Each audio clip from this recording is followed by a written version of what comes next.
All right, so there are some actual logistics you need to know to taking and fulfilling orders from your customers. Like, you have a business, and if you are going to have this business, then you need to be able to take orders from your customers, intake their information, collect their money, generate an invoice, and fulfill their order either in person or by sending it to them, track all of your orders, and do those things. And you want to set it up for success to start. I started just kind of doing everything in Excel. That was totally fine for me. I still don't think that that's a bad option, especially if you are just not one of those people who loves a lot of apps and different things. But I'm just going to kind of walk you through some of the basics here. So your customer says, oh my gosh, I'm so excited. I want a roseberry collection. That is when it's time to place your customer's order. So first you offer them the SeneGence choice, of course, but if they decide to be a retail customer, then you need to get several things from them. So the first thing you need to know is what products exactly they want to order.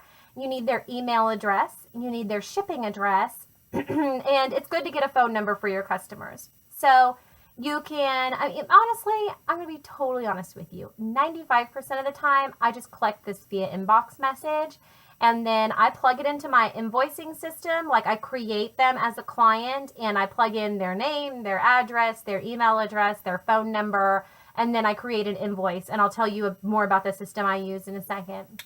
I do know some people use contact forms. So they go out to google.com and they create a little web form in Google to intake that information from their customers. I can't remember, I don't understand all of the intricacies that are in our distributor policy guide about all the websites and all this stuff. A lot of people were using these Google forms, and now I'm not totally sure that they're compliant. I've never used a Google Doc order form, so I just take the stuff via inbox message, to be totally honest with you. Or the other way to do it is you can put an order now post in your group and pin it to the top, and it has the pricing and it has some details in there. And then they comment and they say, I'm going to order, I want a roseberry collection. And then you're like, great, I'm PMing you right now. And you send them an inbox message, or they send you an inbox message. But honestly, I've done some stuff. I've had a web form in the past, so nobody uses it. Everybody just inbox messages me, parties, whatever. So you can choose to do a Google contact form if you want to, and you can just go out to Google and find instructions on how to make a contact form. So the next thing that you need to do is, after you have gotten the information from them, for me, I have an app called Billiving, Billiving. So the word bill, the word living, smushed together. And I have a merchant processor through Star Financial. That's who I use. They're not affiliated with SeneGence in any ways, but this is just who I use. So I'm going to tell you their information in case you want it. So my broker is Joe Crenshaw. He's with Star Financial, and he set me up with an account that has merchant processing, that I have a card swiper. I have email invoicing from my phone and from my computer, and I also have it hooked up to my SeneSite. So if somebody makes a purchase through my company website, my merchant processor is the same merchant processor at the same rate, at the same cost as I is for my swiping and as it is for my email invoicing system. So it's cheaper than Square. I think my overall that I've paid is about 2.75% in merchant processing, and Square is approaching 4%. So over time that gets a little expensive. So his service for me has been cheaper in the long run. And if you want my guy to set you up, he's a broker. His name is Joe Crenshaw. He's with Star Financial. He's actually got an application form that he designed just for us Lip Sense girls. And again, he's not affiliated with SeneGence in any way, but his website is gowithstar.com. And then there's just an extension SeneGence form, which is basically, if distributors want to sign up with him, it's an application. So you will apply with them for a merchant account, and it happens really quickly, a day or two, and you can start invoicing right away. So I have an app on my phone, and when I get a brand new customer, I'll actually show it to you. I pull up Billiving on my phone, and I just go to, I should have had this pulled up before I started this video. I'm sorry for wasting your time. So I go to Create Client up here, Create Client, and as soon as my silly phone stops loading, I'll click on it. And well, I probably don't need to show you that anyway. So I just go to create client and it has all their information. So I put in their email address, the contact name, the phone number, the physical address. You need their shipping address if you're going to be mailing them anything. And then after I've created a client, I create an invoice. So I select my client, I add my line items, I choose which items should have tax on them and which shouldn't. I add my shipping charges, I hit save, and then there's a little email button and I hit email and it sends them their invoice. And they can pay directly from that invoice in their email. It's secure, they click it, and they pay you. So I do 95% of my business that way. I also have a card swiper. So if I'm doing like a vendor event, I just plug the little card swiper into my phone and just swipe away, and it's the same fee structure. And then, like I said, my Senna site is also hooked up to the same merchant processor. So I'm paying the same fee for everything. It all goes through the same account. It all gets deposited directly to my bank account. So I find that really convenient. So if you want to get set up with all of that, my homeboy is Joe Crenshaw, gowithstar.com/Senegence form. So once you've collected their money, you need to fulfill their order. If you need to order from the company, you need to just get out and tell them that it's going to take you a few weeks to get their order to them, that it's going to be worth it, that they're absolutely going to love it, and that you'll get it out to them as soon as possible. Keep them updated on order progress. Hey girl, our order shipped today. Hey girl, I got our order today. Hey girl, I'm sending it out to you tomorrow. It should be there on Thursday. You know, just kind of keep people engaged. It's good customer service. And if you have the product in stock like I do, I try to have set days that I mail. In the beginning, I really felt like I needed to mail packages every single day of the week, and it was really overwhelming for me, and it was really hard to fit in my schedule. So I generally mail on Tuesdays and Saturdays now, and people understand that. I'm like, oh, great, thank you so much for the order. I do a mail run on Tuesdays and Saturdays. Today's Wednesday, so your order will go out Saturday. And they're like, okay, great, thank you. And it's no big deal. So really, like, it's okay for you to set boundaries for yourself so you don't drive yourself bat crap crazy, because I was driving myself bat crap crazy, and it was not good.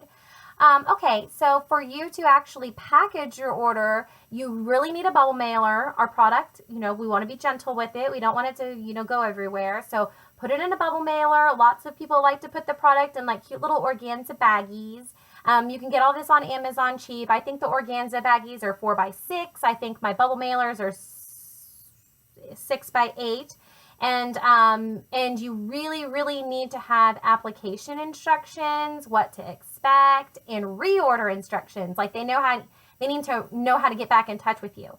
Lots of people order sticky labels to put on the actual LipSense tubes. You can order business cards and you can put that in there. People aren't going to keep that stuff a lot of time though. It's probably going to get thrown away. So a sticker on the actual tube is probably a little bit better of an idea, so that way you know they're going to continue to have your information available to them, especially if you're doing like vendor events or you're demoing and wowing on the go and selling to people at the grocery store or whatever. You want to make sure they know how to order from you again. So another way to save yourself some time is not to go to the post office every time you need to mail. If you need to do some shipping, if you're using, you can use PayPal shipping without using PayPal. You can use shippingeasy.com. You can use stamps.com. And all of these programs will allow you to print labels either on stickers or on regular paper and put them on your package. And they have the customer name, the customer address, they have the tracking number, they have the postage included, and then you have a record all in one spot of all your tracking numbers. So when Susie calls and says, hey, where's my order? I thought I would have had it by now. And you're like, oh gosh, what's going on? And then you go look at Susie's order and you're like, oh, it's going to be delivered tomorrow. Whoop, that's awesome. Having all of that tracking information in one place will be good for your soul, and it will help you keep things from being crazy. So again, like using stamps.com, Shipping Easy, PayPal shipments, I will teach you a little trick. If you are not that organized, and I'm not, I actually like print out a bunch of $2.67 stamps from stamps.com. I have like a little, this guy. It's like a thermal printer. He's a little guy, and he just spits out stamps. But parcels with USPS have to have a tracking number. So I have these stickers. I get them free from the post office, and I stick a stamp on my envelope.